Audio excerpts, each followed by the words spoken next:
36 hours? I'm thrilled if it lasts 3 to 6 minutes. Hey, let me tell you something. 36 hours, you're not making love at that point. You're a circus freak. You might as well just parade people through your bedroom. 17 hours. Ta-da! 28 hours. Ta-da! I mean, can I tell you something? If I took that pill, the Weekender, with effects that last 36 hours, I'd be dead. Physically dead from the lack of blood in my brain. The only good side effect is they'd have a handle they could carry me out of the building with.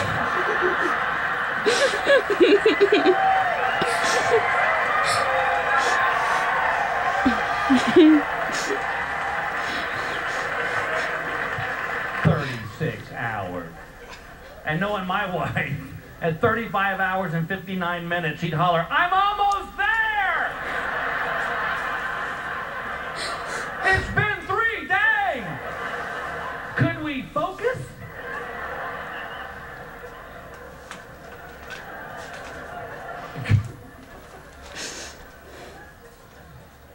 This party again. Then I got a hernia this year.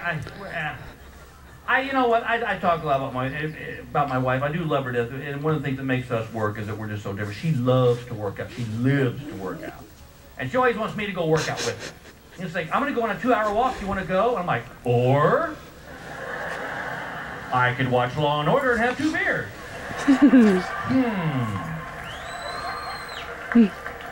So one day she goes, you know what, Bill, you need a trainer. And I go, whoa, whoa. I go, they're not that big. That's muscle. She goes, oh. Oh my God. She goes, a physical trainer. Physical trainer. She goes, I already did. She hired this guy named Hans. And Hans is one of these people he's the male version of my wife. He just lives to work out. So we go to the gym, and he puts me on this machine where you lie on your back at kind of an angle, and your feet are up here on this plate. And then there's a bar with 6,000 pounds of weights. And you're like this. And I go, all right, what do we do? And he goes, you push it up. And he goes, now let it down. Bam! My knees are right here. And I go, Hans, I can't feel my back. And he goes, oh. And with one hand, lifts these weights up. And I go, why are we doing this exercise? And he goes, football players do this exercise every day. Because every day they got 400-pound defensive linemen running at them full speed. And I said, Hans, you need a glimpse into my daily life. After my morning Bloody Mary, I've never really had a 400-pound defensive lineman come at me down the sidewalk at full speed. But let's just say one did. I would see him and step out of the way. What? I'll do it again. I'm not even tired. So I go to my doctor and he goes, yeah, you got a hernia. We'll fix it tomorrow. A day surgery. So I'm kind of flippant about this surgery because remember the old-fashioned way where they would cut you open, you were gone 5-6 weeks? They don't do that anymore. Now, they just poke 2 holes in you. And in one, they stick a camera, which is a journey I wouldn't go on. And in the other hole, they fix it. I was in and out, 45 minutes, no pain. But the doctor gave me a prescription of Vicodin in case there was any pain. Oh, I had pain. Where has that been my whole life? Vicodin, you know why? I now know why you have to have a prescription to get that mess. Because when you're on Vicodin, you don't give a rat's ass about anything. We could walk out here on the 91, get hit by a semi, bam, we're like, my fault, my fault.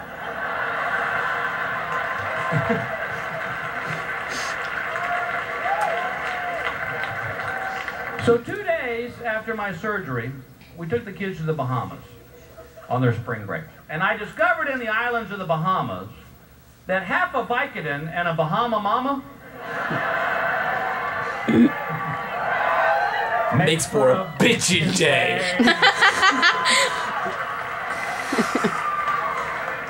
And I found out by accident. What happened was we went to this resort where the whole deal was you could swim with the sharks in the lagoon. You don't really swim with them. They're just like on a little fence, and you can touch them, and they charge you more money. Well, my son was a shark fanatic at the time. I mean, the first morning, I'm kicked back in my wife and I's bed, just kind of rested. He comes bolting into our room and goes, "Let's go see the sharks!" And does this Spider-Man leap. And in slow motion, I watched him as he landed right on my hernia. And I'm just like, "Oh, Mr. Vicodin!" But as I'm reaching for these pills, I realize I gotta be careful because I have no drug or alcohol tolerance at all. I swear to you, I'm the cheapest drunk on the planet. It takes nothing to get me loopy and doing stupid stuff. Yeah, something like that. Well, like riding an electric floor buffer for a shot of tequila. Did it? If I get the flu at my house and I take a shot of NyQuil, I'm walking around my own living room looking at my wife going, "Hey, baby, what's up?"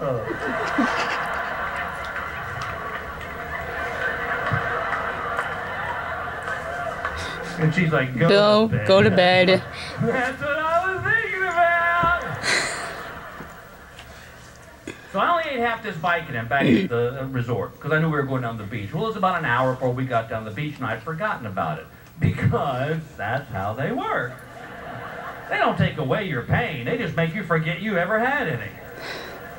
So I'm lying in this beach chair, and this woman walks by with a tray of drinks, and she goes, "Sir, would you like a Bahama Mama?" And I said, "Well, I believe it's breakfast."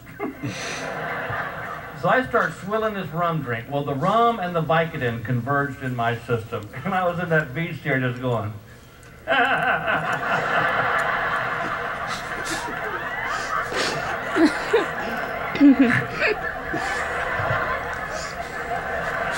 "I'm gonna braid my hair." And my wife goes, "Oh, God. She goes, Bill, Bill, hey, look at me. Look at you. Both eyes. Both eyes, come on. Bill, Bill, scaring the kids. Now, honey, Honey, I'm gonna take them you to the pool, all right? Over there, okay? You Sit. Bill. Hey, come here.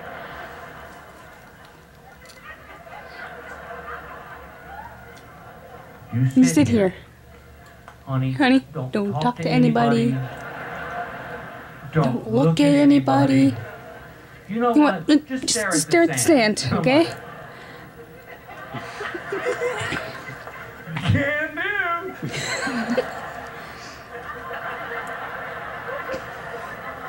She wasn't gone 5 minutes. And this island guy walks up to me and goes, "Hey, Mom!"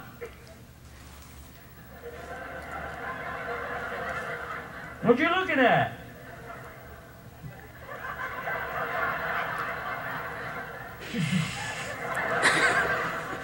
"Sand!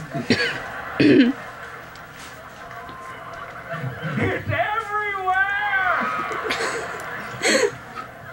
"Well, forget the sand. Let's go parasailing." "Why, that sounds superb, my friend. I've never seen Vicodin land from 300 feet in the air." And I just climbed in this cat's boat. I didn't ask for a driver's license. I didn't ask for immigration papers. If we're headed to Cuba, put the enchiladas on, because Daddy's home. Now, you know what parasailing is, right? Yeah. That's where they hook half an acre of parachute to you. 300 feet of rope that's attached to you and this guy's boat. You have now become his personal kite. So they put me on this platform, and there was 3 guys on the boat. There was the guy hooking me up, that was his job. And the other 2 guys' job was to drink beer. And apparently they were professionals. So they get me all hooked up, and there was no on your mark, get set. It was just woo. We took off, and I start rising up, and I was just woo. Stop. This is righteous.